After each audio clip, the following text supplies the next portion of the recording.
Esteemed colleagues, we are starting our working day in the UCMC.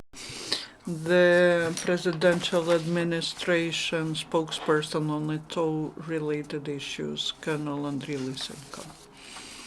Good afternoon, dear colleagues. The events that took place in the zone of ATO last 24 hours in Lugansk direction, the militants once violated the regime near Novozvanivka in Donetsk direction. The illegal armed groups continue shellings in the hottest points near Donetsk airport, Gorlivka plant and Svetlodarsky Arch. The militants are using mortars practically along the whole front line. Several shellings from 82 and 120 millimeter mortars, large caliber machine guns and grenade launchers took place near Avdiivka. The enemy sniper was discovered there. The intensity of shellings of Putilivska mine, known as Butovka mine, was decreased, but the militants this time were shelling during the dark time of the day from the mortars. To the north of Gorlivka near Zaitseva village, the militants were shelling at our positions from artillery systems of the 122 millimeter caliber, and near Mayorsk the provocations lasted with using mortars. Most of the armed provocations were taking place to the west from Gorlivka near villages Leninske, Troitske and Novgorodske. The militants were using mortars, Zenith, anti-aircraft systems, grenade launchers, large caliber machine guns. Today, immediately after midnight, the militants started shelling at the village Artemova near Toretsk. In the result, one woman was killed. The militants are more and more shelling at the residential blocks of cities and villages, violating any norms of war and international law. I would like to remind that 2 days ago our military managed to take the boy who was wounded to the hospital. Yesterday, the shellings from mortars and armored equipment were registered near village Lugansk. The occupants launched 159 mortar mines and 6 shells.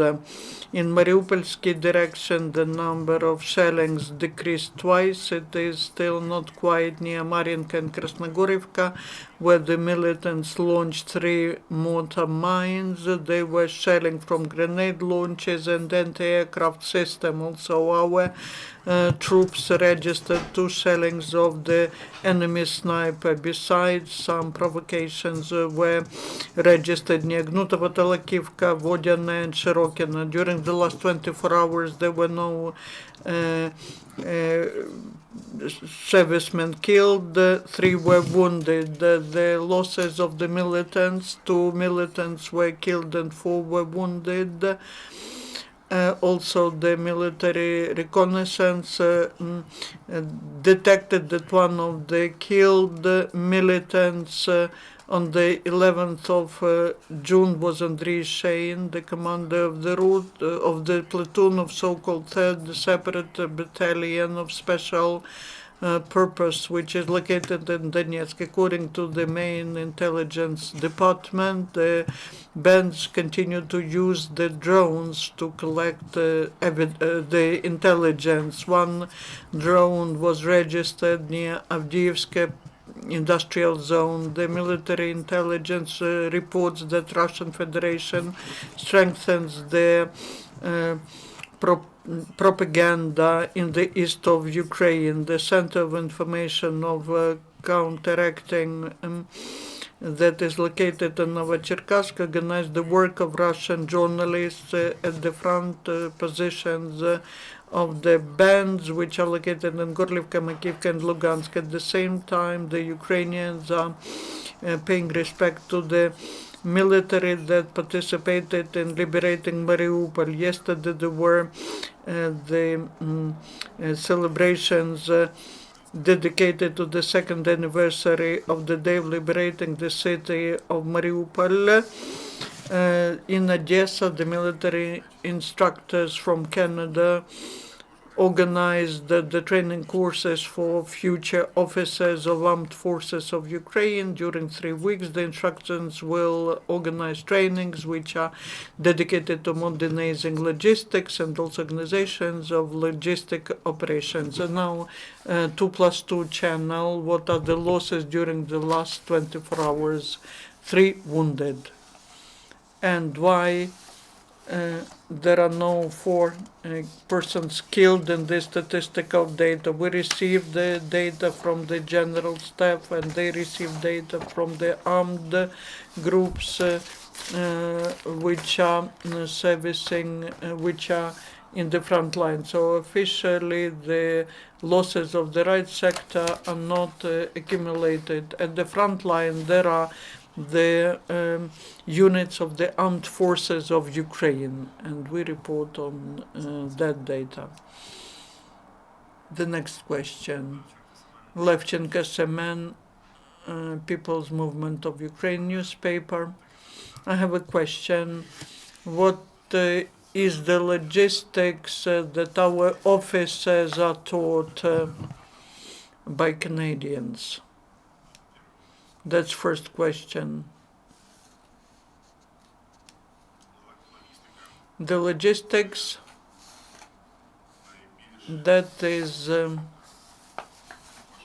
the most difficult thing to organize. That's organizing the activity of troops.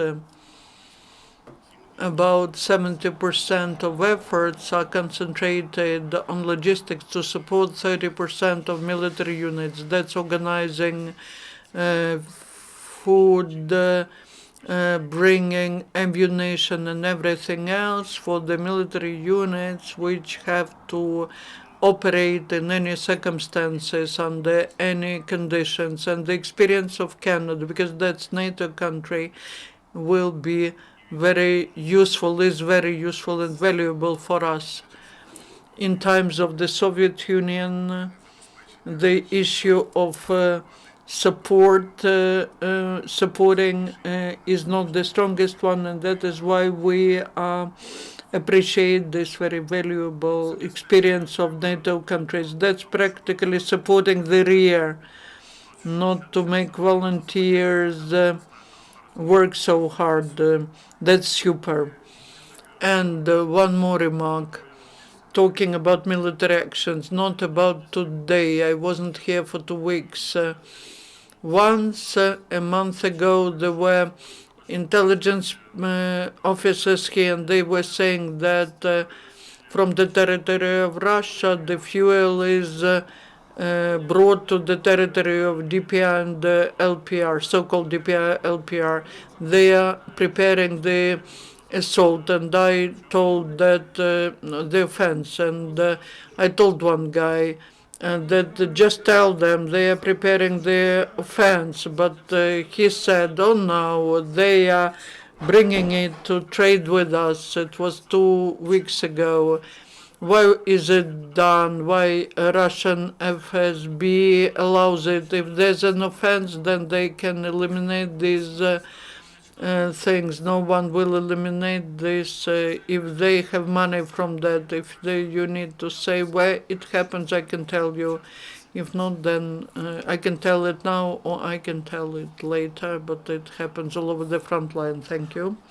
You have very wide knowledge of logistical organization of Russian Federation on the territory of the occupied by them. So I would advise you to give this data to our service so that they verify it, and if our servicemen are involved into that, so that there is certain reaction. Channel 5. First, I would like to clarify, you are the spokesperson of the presidential administration, not of the general staff, but you give the information of the general staff. You give us the information about the losses of the enemy as well, how many were killed, how many were wounded. While those people who are unofficially on the front line are not included into your information. Basically, all the losses that we report are the officially confirmed data, including the data on the enemy. We received this data from reliable sources. We received the numbers of the killed and wounded people, and the same is happening during every 24 hours. The data on losses and other information as to the combat actions, as to warfare. This data gets to the general staff and the general headquarters. As to what happened 2 days ago, you mentioned the organization. As I was told from the general staff, the investigation is going on how the people who are not part of the armed forces of Ukraine, without any permit, were in that place, because the main task for our servicemen is to ensure the safety, security for peaceful population, for volunteers who are on the positions in our units. Everything's approved by the ATO general staff, but as to this incident, we are conducting investigations and we don't have any data on that. And the last question. Good afternoon, Sergei Malerchuk, UCMC. Tell us, please, quite recently in publication there was information from the correspondence Slidstvo Info about what happened to the military hospital that was given last year by the USA to the 95th Brigade. And now there's very unclear information about that hospital, that it has been dropped off and it's not used till now. Can you give any comments on this information? One thing I can tell you, I can prepare the data on this hospital, and tomorrow during the briefing I will tell you. Now I cannot tell you anything. Thank you, Colonel. And one more thing, if you allow me.